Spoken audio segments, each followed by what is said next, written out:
Warning, this video contains graphic material. Child molestation. Child sexual abuse, also called child molestation, is a form of child abuse in which an adult or an older adolescent uses a child for sexual stimulation. Forms of child sexual abuse include engaging in sexual activities with a child, whether by asking or pressuring or by other means, indecent exposure, child grooming, and child sexual exploitation. Welcome to the Epstein Files. On this show, we're going to investigate special victims and their attackers who I believe are on the Epstein list. In this episode, we have Wayne Clark, who I believe was molested by Jay-Z Carter. Wayno began working for Rockefeller Records after he dropped out of high school. And I want to put a heavy emphasis on high school. It is at this time that Wayno was introduced to the rapper and hip-hop mogul Jay-Z. Jay-Z was sued for sexual assault of a minor. I'm going to play a series of videos, and I want the audience to comment. Disturbing new claims against music icon Jay-Z. A civil lawsuit detailing sexual assault, originally brought against his longtime friend Sean Diddy Combs, now adding new allegations against the rapper whose real name is Sean Carter, claims both men deny.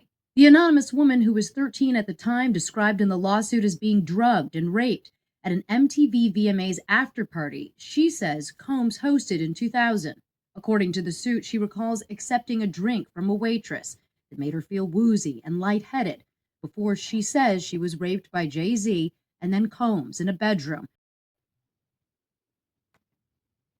Because I tell you, I dropped out of high school. Mm-hmm. When I dropped out of high school, my mom was a job developer, so she worked at a nonprofit organization in the hood that like prepared people for the workforce. So like teach you how to look a person in their eye. No, she worked for Strive. Okay, I know what you mean. So she used to it was in the projects. That was their office, but she would tell people who was no longer in high school, teach them how to speak at an interview, shake people's hands, wear their clothes correctly.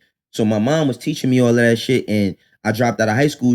This lady that was that helped me get some of youth jobs, she got me a job interview. And when I got the job interview at the mailroom, it was 3 places. It was 825 8th Avenue, some other place in World Trade Center, and this was the year 2000. This was before before 9/11 You got it right on time. Yeah, because I could have been in one of them buildings. It was people that I was in orientation with that was going to them buildings. So I got in there. I seen Murder Inc. I'm a kid. I'm 17. Yeah. I'm like, this is real. Mm-hmm. So then I was like, okay. I started saying I'm gonna figure something out, because you know what it really was though. You know the Backstage.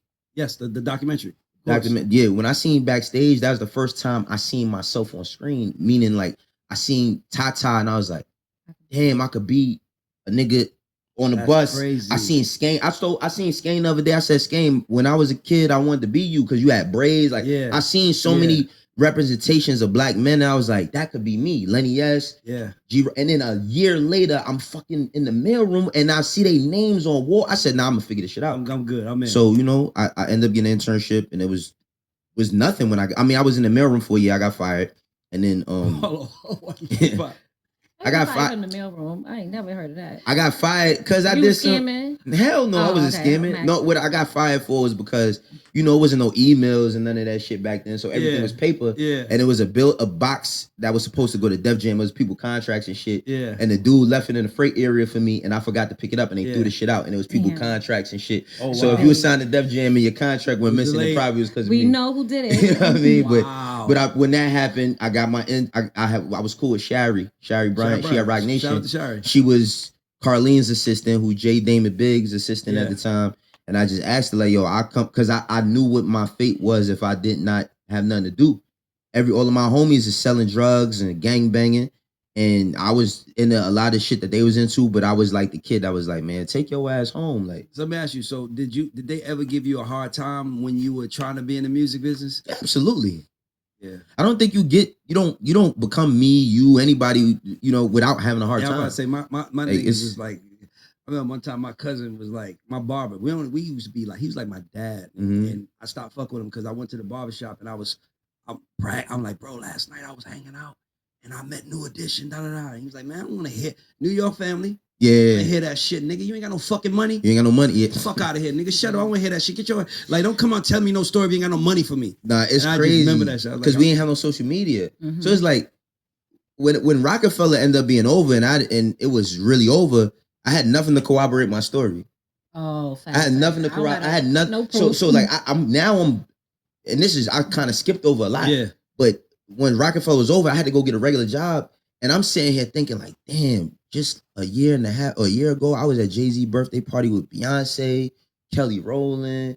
I was in the studio when Pharrell sent what's that song, Frontin' to Jay when he did the verse for that. Oh wow. Being Young Chris. Like, it's so many stories I had. I'm like, nobody's gonna believe nothing I say. Like, it's no social media. You know, Yeah. everything Right, is you don't have everything is verified now by a picture. Yeah. Or another Or person video, saying you was yeah. there. So it's like that was like once I became a real adult man, I was like, damn, I've been depressed probably 85% of my life. Like, Yeah, I swear to real God. shit. It's like No, that's looking a at your fact. life like, how the fuck was I happy? Yeah, I don't Yeah. because we were, I think, content with like the smaller things. Like it didn't take a lot because when I got into music, right, I didn't think about just becoming rich. I just was happy that I was not on the street and I was not getting locked up. My mom used to come home and be like, when the police used to do the raids on my block and have everybody out there, she used to be working home from work and looking at everybody to make sure I wasn't on the floor. Because I was a kid. But then once I got to a certain height, police started treating me the same cops. Come jump out on me,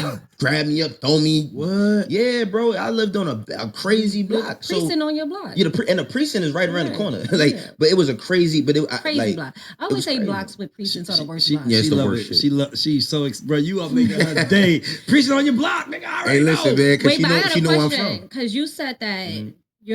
you work for QC now, Mhm. but you're the only New Yorker there. Yeah, I'm the only person. What do in New you York. think you're bringing to that whole vibe as the only New Yorker? Like, what's your biggest asset that you bring? Intelligent.